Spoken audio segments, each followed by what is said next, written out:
Hello, we're going to be looking at this Wavlink docking station today. I know what you're thinking, how exciting can a docking station be? But we're going to open it up and have a look what's inside.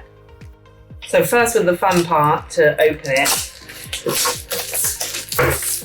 feel like a kid on Christmas. That doesn't normally happen. Let's just close that back up again.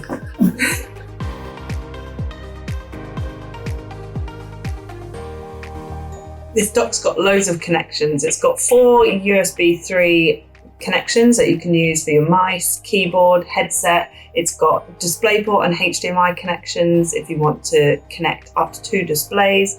It's also got USB-C connections and even one that you can use to charge your laptop.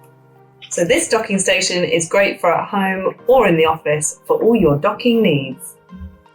The Source and Supply team are here to help you.